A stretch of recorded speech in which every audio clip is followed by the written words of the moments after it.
ప్రియమైనటువంటి వారలారా, దేవుని కృప వలన మరి అక్టోబర్ మాసంలో ఆఖరి ఆదివారమున ఈ రీతిగా సాయం వేళలో మనం కలుసుకొనగలిగినాం. దేవుని కృప వలన మరి ఇది సాధ్యం అయినది. గత వారం అంతా వర్షాలు, ఇక్కడ కూడా బైబిల్ స్కూలు మేము నడిపించలేకపోయినా వారం అంతా. కానీ మరి దేవుని కృప వలన వారాంతంలో దేవుడు మనకిట్టి అవకాశమును మనకు అనుగ్రహించి ఉన్నాడు. దానిని బట్టి దేవునికి వందనస్తులం అయి ఉన్నాం. అదే రీతిగా మరి ఆన్లైన్ లైవ్ మనము సోషల్ మీడియాలో ఇస్తున్నాము. మరికొందరు ఈ ఆన్లైన్ లైవ్ ప్రోగ్రాం వలన మరికొంతమంది చూస్తూ ఉన్నారు. పోయిన ఆదివారం నాకు 1200 మంది పైగా చూశారు. ఎక్కడికైనా వెళ్ళినప్పుడు చెప్తున్నారు, మేము ఆలకిస్తున్నాం సార్ అని. చాలా సంతోషం. ఏ స్థలానికి వెళ్ళినా ఒకరైనా షేర్ చేస్తున్నారు, ఇట్లా మేము ఫాలో అవుతున్నాం, వింటున్నాం, ఆశీర్వదింపబడుతున్నాం అని. మరి సంఘం ద్వారా ఇట్టి కార్యం చేయగలుగుతున్నాం. ఫేస్ టు ఫేస్, ముఖాముఖిగా దేవుని వాక్యం ఆలకించగలుగుతున్నాం. దానితో పాటు మరి దూరం ఉన్నటువంటి ప్రజలు కూడా ఈ స్థలం నుండి వినిపింపబడుతున్న సువార్తను వారు ఆలకిస్తున్నారు. దేవుడి ఇట్టి వెసులుబాటును మనకిచ్చినందుకు దేవునికి వందనస్తులమై ఉన్నాం. ఈ దినమున మరి చదవబడిన లేఖన భాగం కీర్తనల గ్రంథము 84వ కీర్తన, ఒక 6 వచనాలు మొదటి నుండి చదివి వినిపించి ఉన్నారు. ఈ వాక్య భాగాన్ని మనం ధ్యానించుచు మన హృదయాలను కూడా ప్రార్థనతో సిద్ధం చేసుకుందాం. ప్రార్థిద్దాం. పరిశుద్ధుడవు తండ్రి, ప్రేమ కలిగిన మా ప్రభువా, మమ్మల్ని మీరు కనికరించి నాయన ఇంతవరకు ఈ దినమందు మాకు తోడుగా ఉన్నారు. సాయం వేళలో మేము మా తండ్రి మీ పాదముల యొద్ద సమకూడుటకు ఇట్టి అవకాశములు మాకు కలుగు చేసినందుకు వందనాలు. మీ సన్నిధిలో మేము నాయన ఈ రీతిగా సమకూడి ఉన్నాం. పాటలతో మిమ్మల్ని స్తుతించాం. ఇప్పుడు మీ మాటల కొరకు ఎదురు చూస్తున్నాం. నాయన మాతో మాట్లాడండి. వినడానికి ఇష్టమును కలుగు చేసి వినినటువంటి మాటలు మా వ్యక్తిగత ఆత్మిక జీవితమునకు, సంఘ జీవితమునకు మేలుకరంగా ఉండులాగున మీరు ఆశీర్వదించమని, సమయమును మీ ఆధీనంలో ఉంచుకొనమని క్రీస్తు వారి శ్రేష్టమైన నామములు ఈ వినపములను వేడుకొనుచున్నాము తండ్రి. ఆమేన్. ప్రియమైనటువంటి వారలారా, కీర్తనలు, బైబిల్లో ఉన్న కీర్తనలు, మరి వీటికి ఒక ప్రత్యేకత ఉన్నది. కీర్తనలు సహజముగా వేరువేరు పరిస్థితులలో వ్యక్తిగతముగా వ్రాయబడినవి, అన్ని ఒక చోట వ్రాయబడినవి కాదు. చరిత్ర కాలంలో each individual song was return in different occasions. అది ఆథర్స్ అకేషన్, రచయిత యొక్క వివిధ సందర్భాల్లో వారు రాశారు. ఒక సమయంలో ఇవన్నీ పోగు చేయబడినవి, ఎక్కడెక్కడ వ్రాయబడినవన్నీ పోగు చేయబడినవి. అందువల్లనే ఆ సమయాన్ని మరి 2వ దేవాలయ సమయంగా భావిస్తారు. Second temple. ఫస్ట్ టెంపుల్ మనకు తెలుసు, సొలొమోను నిర్మాణం అనేది. నెబుకద్నెజర్ కాలంలో అది పడేశారు. మరలా చెదరిపోయినటువంటి యూదులు వారు తిరిగి వచ్చి మరి కోరేష్ కాలంలో అనుమతి పొంది తిరిగి వచ్చి వారి నాయకుల ఆధ్వర్యంలో మరి నెహేమియా లాంటి వారు, ఎజ్రా లాంటి వారు, వీరందరూ నాయకత్వం ఇచ్చి మరొక దేవాలయాన్ని అదే స్థానంలో కట్టుకున్నారు. అప్పుడు కొన్ని క్రొత్త విషయాలు జాయిన్ అయినాయి. ఒకటి లేఖనాలు. నెహేమియా 8లో మరి లేఖనాలు ఒక ఎడిటెడ్ అండ్ కంపైల్డ్ తోరా ప్రజలకు చదివి వినిపించడం జరుగుతుంది. లేఖనాలు వివిధ పుస్తక రూపంలో ఉన్న వాటిని మరి ఈ 2వ దేవాలయంలోనే వాటిని కంపైల్ చేసినట్లు మనం చూస్తాం. అదే రీతిగా కీర్తనలు అన్నిటిని పోగు చేశారు, 5 భాగాలు చేశారు. 5 భాగాలంటే మొదటి ప్రథమ స్కందము అని పేరు పెట్టారు, ఫస్ట్ పార్ట్. 2 ద్వితీయ, 3 తృతీయ, చతుర్థ, పంచం. అంటే 5 భాగాలుగా కీర్తనలు విడగొట్టారు, అన్నిటినీ పోగు చేశారు. వేరు వేరు రీతులుగా రాసిన వాటిని అన్నిటినీ పోగు చేసి మళ్ళీ వాటిని 5 గ్రంథాలుగా విడగొట్టి వాటిని ప్రమాణీకరణం చేశారు. 5 భాగాలు ఎందుకు విడగొట్టారంటే పంచకాండములు, ధర్మశాస్త్రం 5 గ్రంథాలు కాబట్టి దానికి ప్యారలల్గా ఉండడానికి, సమాంతరంగా. సో వాల్యూ, ఈ కీర్తనలకు స్క్రిప్చర్ వాల్యూ ఇస్తారని దాని రూపంలో 5 భాగాలు చేసి మరి ఉంచడం జరిగినది. మరొక విషయం ఏమిటి అంటే కీర్తనలు 2వ దేవాలయంలో ఈ గ్రంథాన్ని పాటలు పాడడానికి వాడారు. రచనా కాలం వేరు, వాటినన్నిటిని పోగు చేసిన కాలం వేరు, ఆలయంలో వాడుకున్న కాలం వేరు. ఆలయంలో వాడుకొనుచున్నప్పుడు వీటన్నిటికీ మ్యూజికల్ కొన్ని సైన్స్ ఇచ్చారు, నొటేషన్ సైన్స్. ఏ రాగం మీద పాడతాం, ఎక్కడ ఆపుతాం, ఎక్కడ కొనసాగుతాం, మరి ఎవరు పాడతారు, ఏమిటి, మరి మెయిన్ లీడర్ పాడేదేంటి, కాంగ్రిగేషన్ ఎంత పాడాలి, ఇవన్నీ నొటేషన్స్ ఇచ్చారు. కొన్నిసార్లు అకేషన్ కూడా ఇచ్చారు. కృతజ్ఞత పండగ, యెహోవా దేవుని రాజుగా మరి ఆనందించే కాలమా, యావే ఎంథ్రోన్మెంట్ ఫెస్టివల్ అంటారు.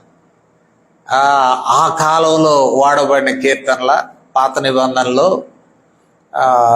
2 ఉన్నారు జర్మన్ పండిట్ స్కాలర్స్, మోవింకేల్ అండ్ గుంకేల్. వాళ్ళు చెప్తారు యావే ఎంథ్రోన్మెంట్ ఫెస్టివల్, యెహోవా సింహాసనం మీద ఆసీనుడై ఉన్నాడు, ఆయన రాజు అని కొన్ని పండుగలు జరుగుతాయట. ఈ పండుగలన్నీ విలాపం కలిగినప్పుడు, కృతజ్ఞత కలిగినప్పుడు, లేక ఇంకేదైనా అకేషన్ ఉన్నప్పుడు ఈ కీర్తనలు వేరు వేరు సందర్భాల్లో పాడేవారు.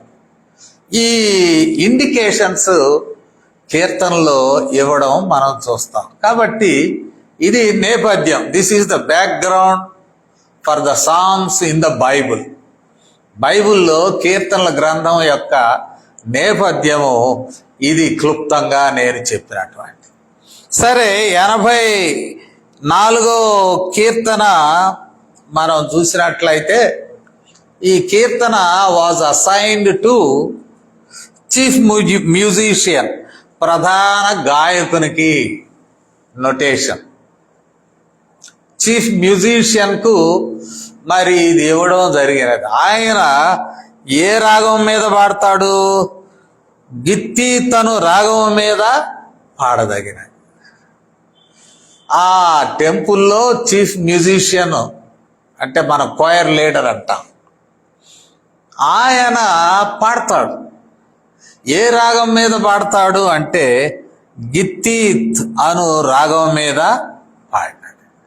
This is one background to this song. ఒక బ్యాక్గ్రౌండ్.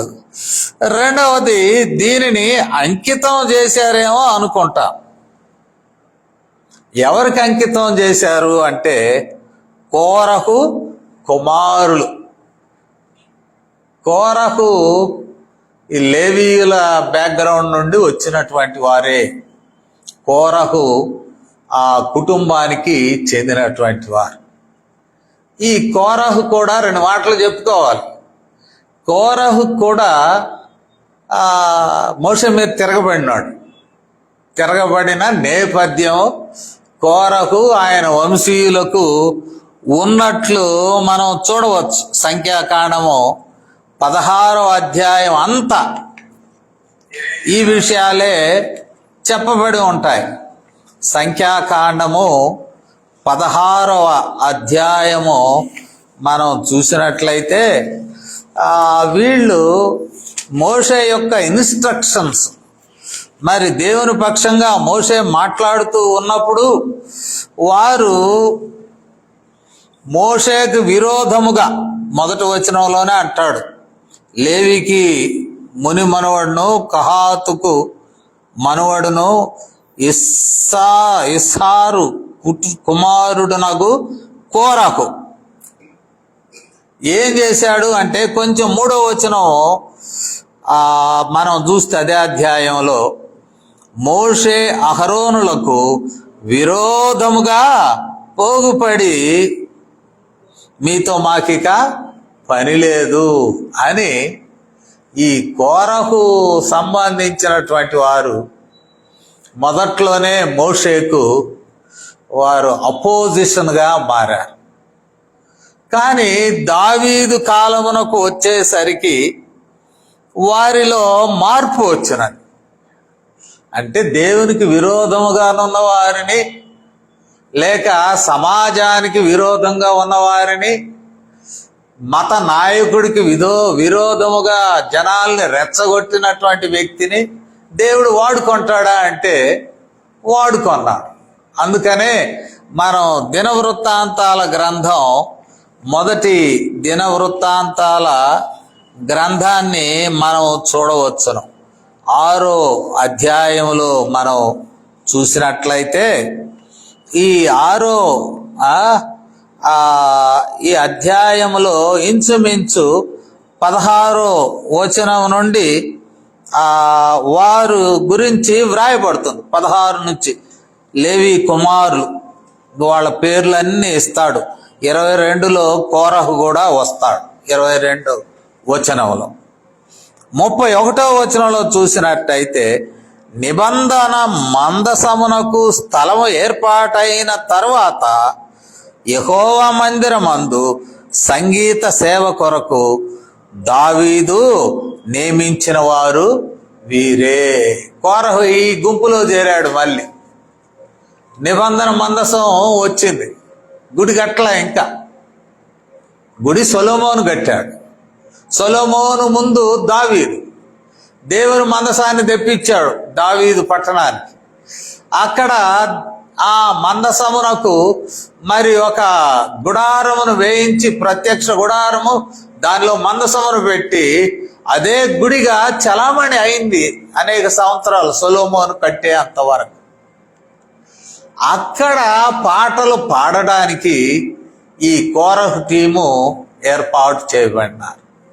ఇంకొంచెం ముందుకు పోతే ఆ ప్రత్యక్ష గుడారం యొక్క ద్వారంలో యొద్ద కూడా ఉండడానికి వీరికి అవకాశం వచ్చినది. ఇదే మొదటి దిన వృత్తాంతముల గ్రంథము 26వ అధ్యాయాన్ని మనము గమనించినట్లయితే, వీళ్ళు 26వ అధ్యాయం తర్వాత చూడండి, ఇప్పుడు అన్నీ చెప్పడం లేదు. ద్వారపాలకుల విభాగమును గూర్చినది. ఆసాపు కుమారులలో కోరే కుమారుడైన మెషెల్యా కోరహు సంతతివాడు. ఇక అక్కడి నుంచి వివరాలు చెప్పడం జరిగింది. కావున కోరహు గ్రూపు లేవి కుమారులు అయినప్పటికీ మోషేని వ్యతిరేకించిన వారు, మోషేకు వ్యతిరేకముగా జనాన్ని పోగు చేసిన వారు, దావీదు కాలమునకు వచ్చేసరికి దావీదు వాళ్ళకి ప్రామినెన్స్ ఇచ్చాడు, సంగీతం వాళ్ళకి అప్పచెప్పాడు, ద్వారం దగ్గర కూడా మెయింటెనెన్స్ వాళ్ళకే అప్పచెప్పినాడు. ఈ రీతిగా ఉంటూ ఉన్నప్పుడు ఈ కీర్తన వాళ్ళకి అంకితం చేయబడినది. కోరహు కుమారులకు ఈ కీర్తన వారికి అంకితం చేయబడినది. అయితే దీనిలో ఉన్నటువంటి కంటెంట్, సబ్జెక్ట్ మ్యాటర్ ఏమిటి అని మనము చూసినట్లయితే, రమ్యమైన యెహోవా నివాసములు, రమ్యమైన యెహోవా నివాసము. రమ్యము అనేటువంటి మాట మనము చూడవచ్చు. ఈ రమ్యమైన యెహోవా నివాసములను ఎవరు పొగుడుతున్నారు? Who is the psalmist? దానికి కూడా పండితులు అంటారు, ఇది గుడారముల పండుగ సమయంలో ప్రజలు, భక్తులు దూర ప్రాంతము నుండి వారు వస్తూ ఫైనల్గా దేవాలయం దగ్గరకు వచ్చేసరికి ఇన్ ద ఎక్సైట్మెంట్, దేవాలయం కనపడుతూ ఉన్నది. దేవాలయం కనపడుతూ ఉంటే దేవాలయాన్ని చూస్తూ వారు ఒక విధమైనటువంటి మనసులో ఉత్సాహము పెరిగిపోయినప్పుడు ఈ కీర్తన ఆలాపింపబడినది. కొన్ని పండుగలు ఉన్నాయి యూదులకు, ఆ పండుగలకు ప్రతి పురుషుడు రావాలి, అంటే వయసు వచ్చిన ప్రతి పురుషుడు రావాలి. స్త్రీలు అంటావా, దట్ ఈస్ దేర్ డెసిషన్, ఆడవాళ్ళు వాళ్ళ ఇష్టం. కానీ వారు వస్తూ ఉంటే, వారు వచ్చుచున్న సమయంలో దేవాలయాన్ని దగ్గరికి, యెరూషలేము దగ్గరికి, దేవాలయం దగ్గరికి వచ్చినప్పుడు వారు చాలా ఉత్కంఠ మరియు ఉత్సాహముతో నిండిపోయి పలుకుచున్నటువంటి మాటలుగా భావిస్తారు. దగ్గరకు వచ్చింది దేవాలయం, చూస్తున్నారు, దగ్గరకు వచ్చేసి ఇప్పుడు ఈ పాటలో వారు పాడుతూ ఉన్నారు. దేవుని మందిరము ఎంతో రమ్యముగా కనబడుచూ ఉన్నది. What is the purpose of the temple of God? దానిని చూసి మరి ఆహా ఏం ఆలయం అని చెప్పుకొని వెళ్ళడానిక? Certainly not. దేవాలయమును గూర్చి ఆలోచన వచ్చినప్పుడు దేవాలయంలో జరిగేటువంటి ఆరాధన, నాటి దినముల్లో ఆరాధన అంటే బలిపీఠం మీద బలులు అర్పించడమే ఆరాధన, offering sacrifices for various things. ఇప్పుడేమో కృతజ్ఞత అర్పణలు అర్పిస్తారేమో, ఎందుకంటే most of the Jewish festivals are agricultural festivals, వ్యవసాయానికి సంబంధించిన పండుగ. పస్కానండి, పెంతుకొస్తానండి, ఇక్కడ గుడారముల పండుగ అనండి, ఇవన్నీ కూడా వ్యవసాయానికి లింక్ అయినటువంటి పండుగలు, కృతజ్ఞత అర్పణలు ఆలయమునకు తీసుకొచ్చే పండుగలు. వారి యొక్క ఆరాధన ఏమిటి అంటే ఆఫరింగ్ సాక్రిఫైసెస్. అక్కడ బలి అర్పించడం కానీ, నైవేద్యము అర్పించడం కానీ. If the offering is grain offering, ధాన్యం అయితే నైవేద్యం అంటాం. అది ఒక పశువు అయితే బలి అంటాం. రెండు, నైవేద్యములు అర్పించడం వేరు, బలి అర్పించడం వేరు. రెండు కూడా యాక్సెప్టెడ్. అగ్రికల్చరల్ ప్రోడక్ట్స్ తీసుకొస్తేనేమో అది నైవేద్యము, లేక వ్యవసాయ పశు పెంపకము నుండి కానుక తీసుకొస్తేనేమో అది బలి. బలులు, నైవేద్యములు యాక్సెప్టెడ్. అదే వారి యొక్క ఆరాధన. ఈ దినమున మనకు ఆరాధన వాక్యమే కేంద్రం. ఈ ప్రొటెస్టెంట్ శాఖల్లో ఆరాధన యొక్క కేంద్రం, central part of our worship is scripture. ఇది స్క్రిప్చర్. ఎందుకంటే మార్టిన్ లూథర్ దగ్గర నుండి వ్యవహారం మారిపోయింది. రిఫర్మేషన్ డే లూథరన్స్ 31 ఈ నెల వారు చేస్తారు, బాగా చేస్తారు. అయితే ఈ వాక్య భాగం మనకి కేంద్రం అయితే, నాటి దినమున బలుల కేంద్రం. కాబట్టి బలులు అర్పించడానికి, నైవేద్యం చెల్లించడానికి, దేవుని ఆరాధించడానికి వారు ఆలయానికి వస్తున్నారు. కాబట్టి the temple is beautiful, at the same time worship is also beautiful. దేవాలయమే కాదు, దేవాలయంలో ఆరాధించడం. ఇప్పుడు చాలా దేవాలయాల ప్రతిష్ట కార్యక్రమాలకు వెళ్ళాను. వెళితే ఏ దేవాలయం చూసినా కోట్ల రూపాయలతో నిర్మిస్తున్నారు, కోట్ల రూపాయలు ఖర్చు పెడుతూ ఉన్నారు. కొన్ని ఎవాంజలికల్ గ్రూప్స్ పెట్టడం లేదు, షెడ్స్ వేస్తున్నారు. ఎందుకంటే యేసు ప్రభు ఎప్పుడు వస్తాడో, ఈ కోట్ల రూపాయల ఆలయం ఏం చేస్తుంది? యేసు ప్రభు వచ్చేసరికి ఆలయాన్ని సిద్ధం చేసుకుందాం, ప్రజల ఆత్మలను కడదాం. ఈ మెటీరియలిస్టిక్, లేకపోతే గోడలు, ఆర్చెస్, దానిలో ఉన్న మెటల్ డిజైన్స్, లేకపోతే వుడ్ వర్క్, వీటి అప్రిసియేషన్ కాదు, ఆత్మల కేంద్రం అని కొందరు షెడ్స్ వేస్తున్నారు. కొందరు కోట్ల రూపాయలతో మంచి సౌందర్య భవనాలు కడుతూ ఉన్నారు. ఏది ఏమైనా దానిలో ఆరాధన అనేటువంటిది కీలకమైనటువంటి. Everything is for worship, worshipping God. ప్రతిదీ కూడా ఆలయం అనగా ఇక్కడ మరి చెప్పబడుచున్నటువంటి మాట, ఈ నివాసాలు ఎంత రమ్యములు అనే మాట వాడుతూ 4వ వచనంలో, నీ మందిరమందు నివసించువారు ధన్యులు, వారు నిత్యము నిన్ను స్తుతించెదరు. దేవుని ఆలయం దేనికి అంటే to praise and worship God. ఇశ్రాయేలీల్లో to praise and worship God. స్తుతులు లేని ఆలయము, స్తుతించడానికి, ధ్యానించడానికి అవకాశము లేనటువంటి ఆలయములు, అక్కడ చేసేది ఏమి లేదు. అక్కడ మనం ఏం చేయలేము. దేవుని వాక్యము, దేవుని గానము అవి కీలకమైనవి. ఇక్కడ కూడా అంటాడు 4వ వచనంలో, నిత్యము నిన్ను స్తుతించెదరు, స్తుతించుదురు అని అంటాడు. సరే, ఈ ఆలయాన్ని గురించి మాట్లాడుతూ ఇక్కడ ఉన్నటువంటి ఆ విషయాలు ఏమిటి అంటే, నేను చెప్పాను, నివాసంలో ప్రత్యేక లేదు. ఇది ప్రీ ఎగ్జైలిక్ పీరియడ్ అంటున్నారు.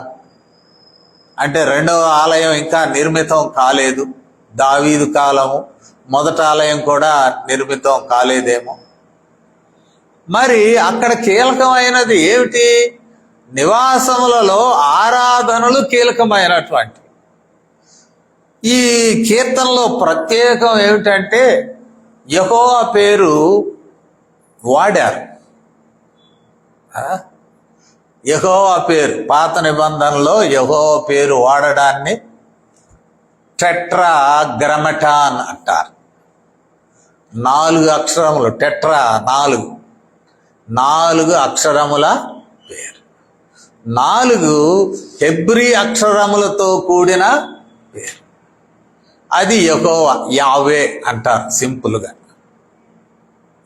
ఈ 4 అక్షరముల పేరు ఈ స్థలంలో వాడడం జరుగుతూ ఉన్నది.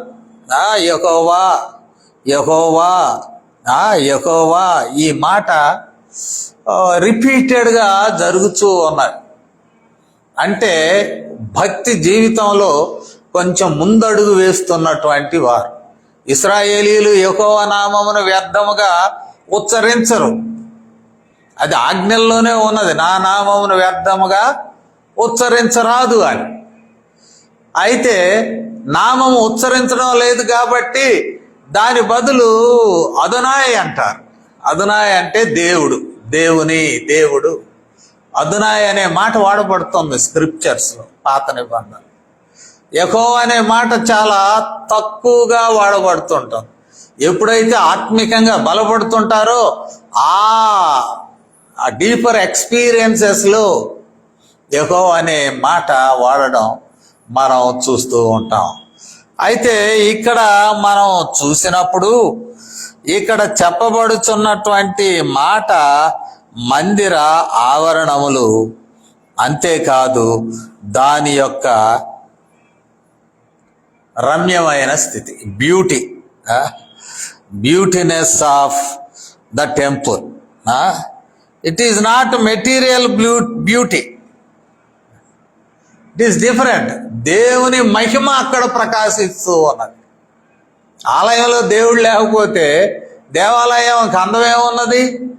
కాబట్టి మనం 29వ కీర్తన కూడా చూద్దాం. 29వ కీర్తన 2వ వచనం, యెహోవా నామమునకు చెందవలసిన ప్రభావమును ఆయనకు ఆరోపించుడి, ప్రతిష్ఠితములకు ఆభరణములను ధరించుకొని ఆయన ఎదుట సాగిలపడు. ఇక్కడ ప్రభావం, the Splendor of God is the beauty. దేవుని యొక్క ఆ మహిమ మరి అది గొప్పది, చాలా గొప్పది అంటాడు. ఈ బ్యూటీనెస్ చూస్తూ 2వ వచనం చూసినట్లయితే దగ్గరకు వస్తున్నారు, ఆవరణం చూడాలని చూస్తూ ఉన్నారు. మరి ఆశ కలుగుతుంది, లాంగింగ్, ఆలయంలోనికి వెళ్ళాలనేటువంటి ఆశ కలుగుతుంది. దగ్గరకు వస్తూ ఉన్నారు యాత్రికులు. ఆ సమయంలో అంటాడు, ఆ ఆశలో అది అనగా నా ప్రాణము సొమ్మసిల్లు అంటే ఎగ్జాస్ట్ అయిపోయినారు.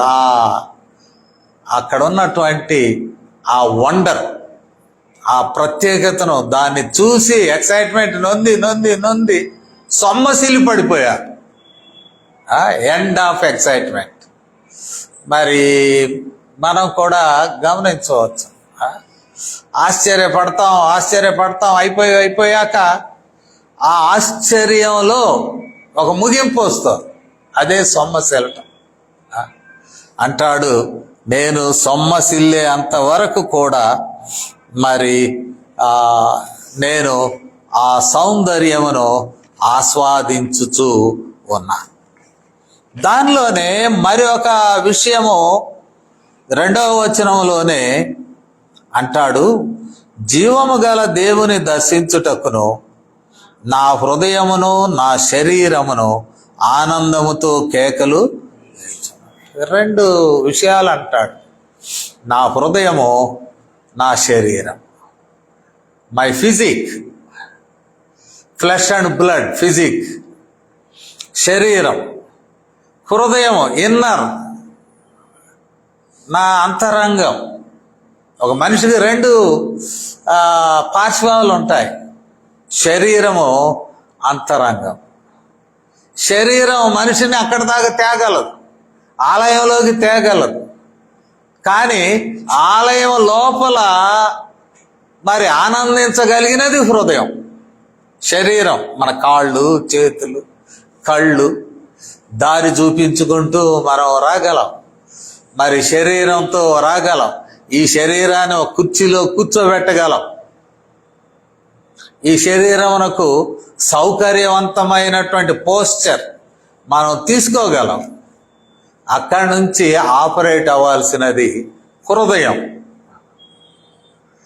ఈ శరీరము ఫంక్షన్ ఉన్నది. Body also have a responsibility in the worship of God. శరీరం కోఆపరేట్ చేయాలి కదా. ప్రార్థన చేద్దామంటే చేతులు జోడిస్తాం కదా, కళ్ళు మూసుకుంటాం కదా, తల ఉంచుతాం కదా, కొన్ని సందర్భాల్లో మోకరిస్తాం కదా.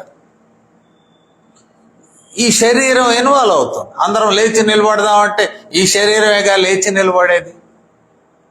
ఈ శరీర మరి వివిధ పోస్చర్సే దేవునికి గౌరవాన్ని ఇచ్చేది.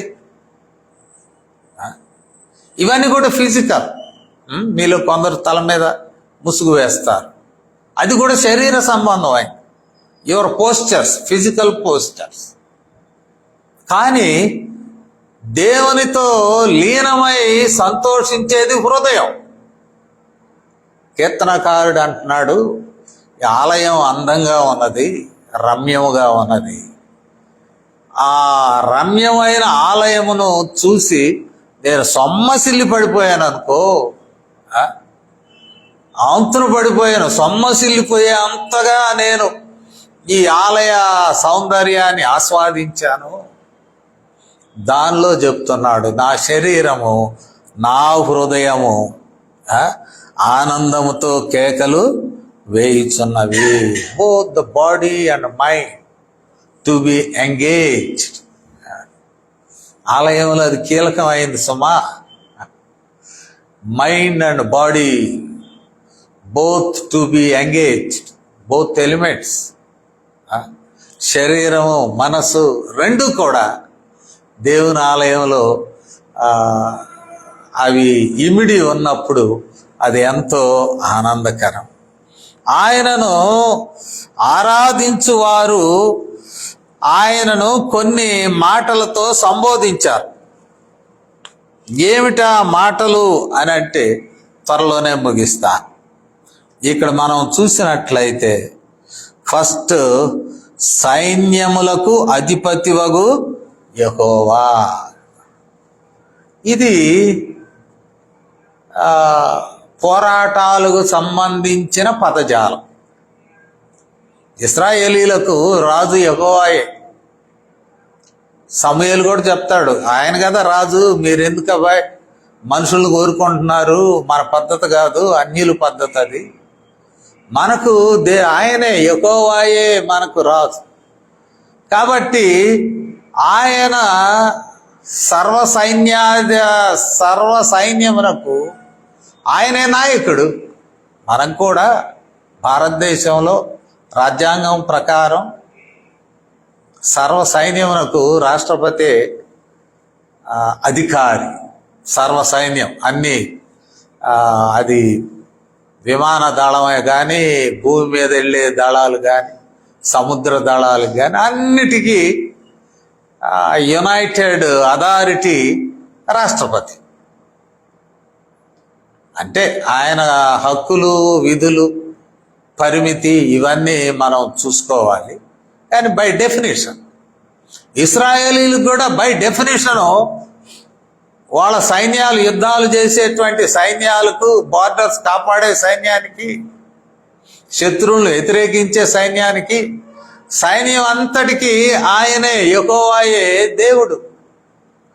కాబట్టి భక్తుని మాటలు చూస్తే మా పోరాటములు, జీవిత పోరాటములకు పోరాడే దళమునకు అధ్యక్షుడవు నీవే, సైన్యములకు అధిపతివి ఓ యెహోవా అని చెప్పుచూ, రెండవ వచన మధ్య భాగములో జీవము గల దేవుడు, ఈజ్ లివింగ్ గాడ్.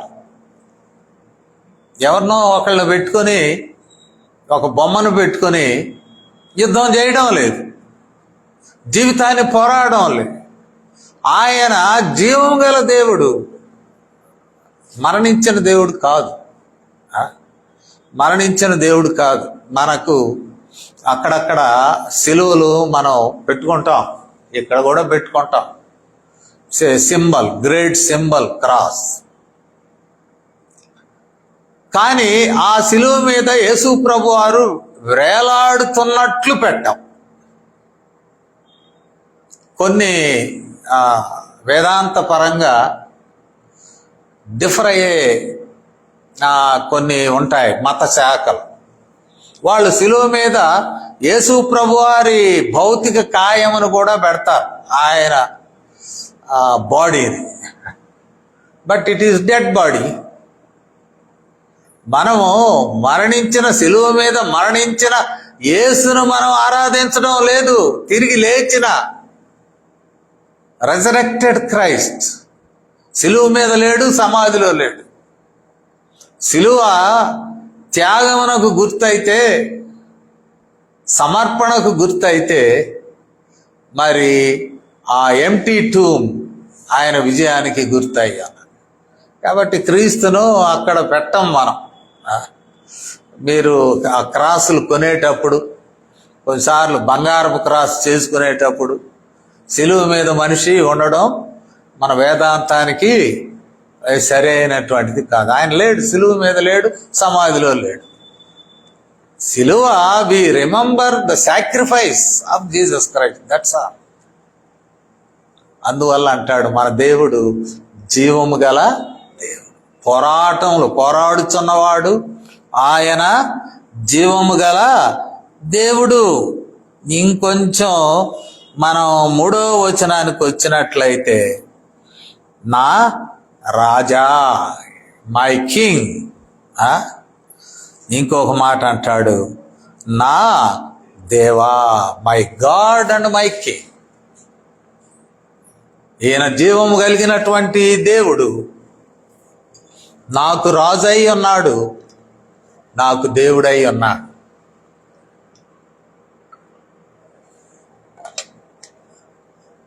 చాలా యాట్రిబ్యూషన్స్, చాలా దైవ లక్షణములు, రిలేషనల్, దేవునికి భక్తునికి ఉన్న సంబంధానికి గురించిన టైటిల్స్ వాడుతున్నాడు. నా రాజా, యు ఆర్ మై కింగ్. నా పోరాటంలో పోరాడే సైన్యాధిపతివి నువ్వు. ఓవరాల్ నా జీవితాన్ని నియంత్రించే దేవుడవు నీవు. నీ మందిర ఆవరణాలయ ఎంతో రమ్యంగా ఉన్నవి అనేటువంటి మాట మరి ఇక్కడ ఎంతగానో ప్రత్యేకతను చూపిస్తూ ఉన్నాయి, ప్రత్యేకతను చూపిస్తూ ఉన్నాయి. ఈ విషయాన్ని చూస్తే నీ మందిరంలో కేంద్రము 3వ వచనం 2వ భాగంలో బలిపీఠం. నీ ఆలయంలో బలిపీఠం, ఆల్టర్, బలులు అర్పించే స్థానం. ఈ బలుల్లో శ్రేష్టమైనది ఏంటంటే పాప పరిహార బలి. పాపాల కొరకై, పరిహారం కొరకై అర్పించేటువంటి బలి అనగా ఒక వ్యక్తి, భక్తుడు, భక్తురాలు పాపము నుండి విడుదల పొందేటువంటి స్థానం. సో ఆలయాన్ని బలిపీఠం దగ్గరికి తీసుకొచ్చాడు. బలిపీఠం కేంద్ర స్థానం. ఈరోజు కూడా మనం బలిపీఠాలు, బలులు లేవు, కానీ ఒక స్థానం పుల్పీట్ అని వేరుగా పెట్టుకుంటూ ఉంటాం. ఈ బలిపీఠము ఇక్కడ నుంచే పాప క్షమాపణకు సంబంధించిన మరి బలులు జరుగుతూ ఉంటాయి, పాపాన్ని నుండి విడుదల పొందడానికి. ఎవరి పాపములు అనేది ప్రత్యేకత. Whose sins are forgiven. అందుకని మంచి ఇమాజరీ పెట్టడం మనం చూస్తున్నాం. ఏమంటాడంటే, పిచ్చుకలకు, వాన కోవెలకు అది గూటి స్థలము. The altar, central part of worship, Jewish worship or Israelites worship is altar. అక్కడే బలులు జరుగుతాయి. ఆ బలులు ఎవరికి ఆశ్రయం అంటే పిచ్చుకలు, స్మాలెస్ట్ బర్డ్, చిన్న పిచ్చుక. ఆ పిచ్చుక, they are making their home. The altar is the home. అంటే నెగ్లెజబుల్, తీసేసిన ఒక పిచ్చుక ఆయన మందిరములో పాప క్షమాపణ కొరకు వాడే బలిపీఠము కేంద్ర స్థానములో ఆశ్రయము దొరుకుతున్నది. బికమింగ్ హోమ్, అది ఆశ్రయము దొరుకుతున్నట్లు మనం చూస్తాం. అందుకనే నీ మందిరమునందు నివసించువారు ధన్యులు. Church centred, temple centred, temple centred, దేవాలయాన్ని కేంద్రంగా పెట్టుకొని జీవించేటువంటి వారు. ఆల్ ద యాక్టివిటీస్, మన జీవితానికి సంబంధించిన కార్యకలాపాలు అన్నీ కూడా related to God, related to God's worship. అది కేంద్రం. అక్కడ నివసించువారు. ఎవరికి అవకాశం దొరుకుతుంది ఆలయంలో నివసించడానికి? ఆలయంలో నివసించడానికి ఎవరికి అవకాశం దొరుకుతుంది? నేను సంఘంలో పనిచేశాను. బైబిల్ రీడింగ్ అండ్ ప్రేయర్స్ ఒక పాస్టర్ గారికి అప్పచెప్పాను. సంఘంలో వస్తూ గుర్తింపు లేని వారిని చూడండి అయ్యా, ఒక్కొక్కసారి వాళ్ళకి బైబిల్ రీడింగ్ ఇద్దాం, ఒక్కొక్కసారి వాళ్ళు ప్రార్థన చేస్తారు. కావున ఈ చర్చిలో నోబడీ షుడ్ బి నెగ్లెక్టెడ్ అని చెప్పా.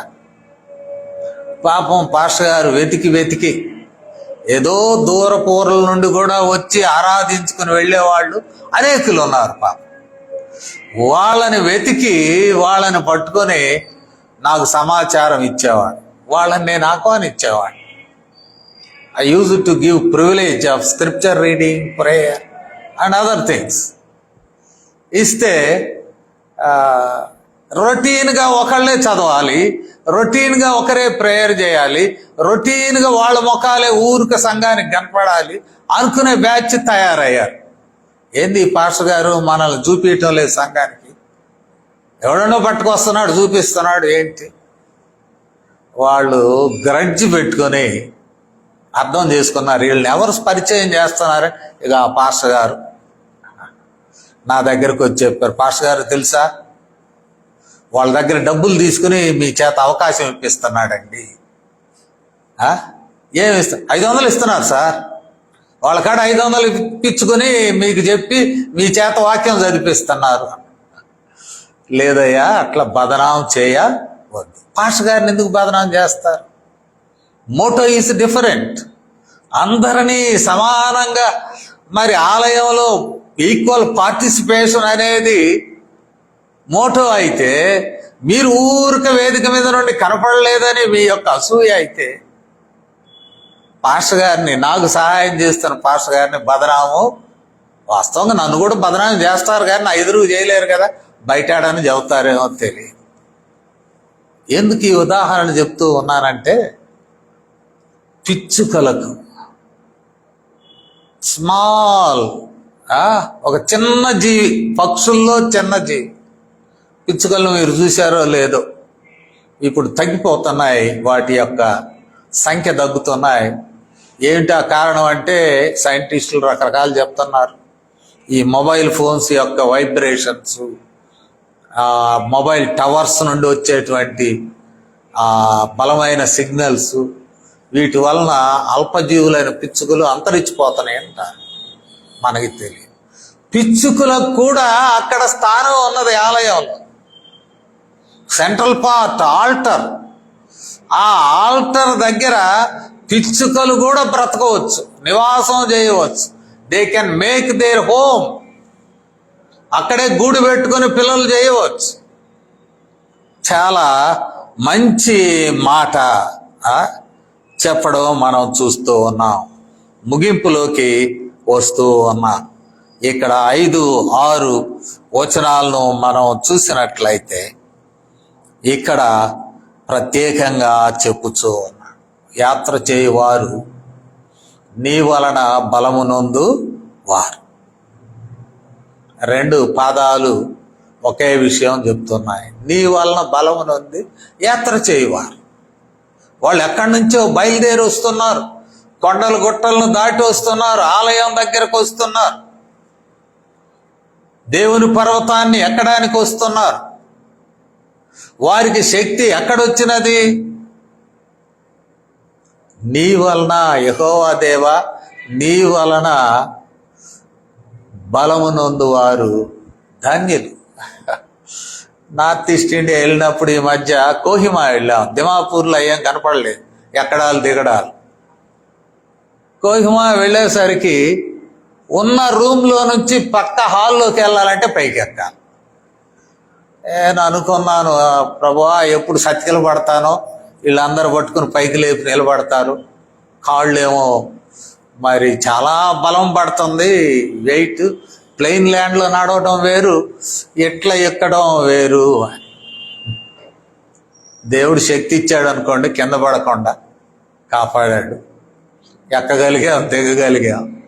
ఈ యెరూషలేము కొండ సంగతి మరి భక్తులు అంటున్నారు, నీ వలన బలం పొందారు వారు ధన్యులు. వారు యాత్ర చేసి they are reaching their destination.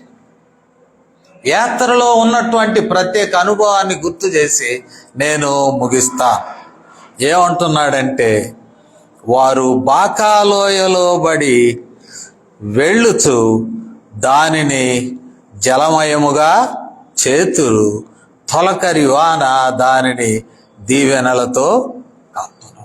బాకాలోయ, బాకాలోయ యెరూషలేముకు మరి సౌత్ వెస్ట్లో ఉంటాం. బాకాలోయ యాత్రికులు ఆ లోయ గుండే యెరూషలేములో ఎంటర్ అవుతారు. అది ఫిజికల్ జియోగ్రాఫికల్ సెట్టింగ్. బాకాలోయలో గుండా వాళ్ళు యెరూషలేములోనికి వెళ్తారు. అక్కడ అంటాడు కదా మన 23వ కీర్తనాకారుడు కూడా, గాఢాంధకారపు లోయ గుండా నేను సంచరించినను ఈ అపాయమునకు భయపడు. ఈ బాకాలోయ approaching way to Jerusalem temple. ఈ లోయ గుండా వెళుతూ ఉంటే అది డ్రై వ్యాలీ అంటారు. డ్రై, లాంగ్ సమ్మర్స్ ఉంటాయంట అక్కడ. ఎండాకాలం పెచ్చు, ఎండిపోయి ఉంటుంది నేలంతా. అయితే ఎండిపోయినటువంటి నేలలో ఇక్కడ బల్సామ్ ట్రీస్ ఆర్ రేవిన్స్, ఈ చెట్లు ఉంటాయి బాకాలోయలో. ఆ చెట్లకి బంక గుగ్గిలం వస్తూ ఉంటుంది, గుగ్గిలం కనపడుతూ ఉంటుంది. కనపడుతూ ఉన్నప్పుడు ఆ చెట్టు ఏడిసినట్టు కనపడుతుంది, కన్నీళ్లు గారుతున్నట్టు కనపడుతుంది చెట్టుకి. కీర్తనాకారుడు అంటాడు, ఈ లోయ ఏడ్పుల లోయ, ఎండిపోయిన లోయ, ఏడ్పుల లోయ, ఎండిపోయిన లోయ. ఈ లోయ గుండా ప్రయాణం చేసి కానీ వారు యెరూషలేము రారు. ఈ లోయ గుండా వెళుచున్నటువంటి వారు డ్రై ల్యాండ్, ఎండిన నేల గుండా ప్రయాణము. చివరకు దేవుని ఆలయము ఏమి చేస్తుంది అని అంటే, దానిని జలమయముగా చేయును, తొలకరి వాన దానిని దీవెనలతో కప్పును. సో ద వర్షిప్పర్స్ లైఫ్ దీవెనలతో నింపబడుతూ ఉన్నది. కావున నేటి దినం if we remember the temple of God, especially దేవుని ఆలయము నాట్ ఓన్లీ ఫిజికల్ స్ట్రక్చర్. యేసు ప్రభువారు అంటాడు, ఎక్కడ ఇద్దరు లేక ముగ్గురు సమకూడితే అక్కడ నేను ఉంటానంట. కాబట్టి not the physical beauty of the temple, అక్కడ దేవుడు ఉన్నాడు. దేవుని మహిమ ఎక్కడ ఉంటుందో అదే దేవాలయం. దేవుడు ఎక్కడ నివాసం ఉంటాడో అదే దేవాలయం. అక్కడికి మనం ప్రవేశించినప్పుడు మొదటిగా మన పాపములకు పరిహారం అక్కడ లభిస్తుంది. మనమే కాదు, పిచ్చుకల లాంటి మనుషులు కూడా they will be liberated and ready. ఆ బలిపీఠం యొద్ద పాప పరిహారం మొదటిగా మనం పొందగలం. Our sins are forgiven. యేసుక్రీస్తు బలి వలన మన పాపములు క్షమించబడుచు ఉన్నవి. చివరగా మనం చూస్తే జీవితం ఒకవేళ డ్రై ల్యాండ్, ఎండిన త్రోవలో మన ప్రయాణం ఉన్నా, ఇంకొక మాట అంటాడు, ఏడ్పుల లోయగుండా మనము ప్రయాణము చేసిన. బాకా లోయకు 2 అర్థాలు వస్తాయి, both dry land and valley of weeping. ఏడ్పుల లోయ అయిన తొలకరి వానతో కప్పబడను, మన జీవితములు ఆశీర్వదింపబడను, ఆనందమయముగా మార్చబడను. ఇట్టి దేవుని సన్నిధిని మనం పోగొట్టుకొనకుండా, even though we have in our busy lives various things, అనేకం ఉన్నాయి, కానీ దేవుని సన్నిధిలో సమకూడి ఆరాధించే సమయం, ప్రార్థన చేసుకునే సమయం, దేవుని కేంద్రముగా పెట్టుకొని చుట్టూ అల్లబడిన మన జీవితాలు, గాడ్ ఈజ్ ద సెంటర్. ఈ జీవితాలు ఆశీర్వాదదాయకంగా మార్చబడ్డానికి దేవుడు తన కృపను మనకందరికీ అనుగ్రహించునుగాక. ఆమేన్. ప్రార్థన చేస్తాను. పరిశుద్ధుడవు తండ్రి, మాతో మాట్లాడుచున్నందుకు వందనాలు.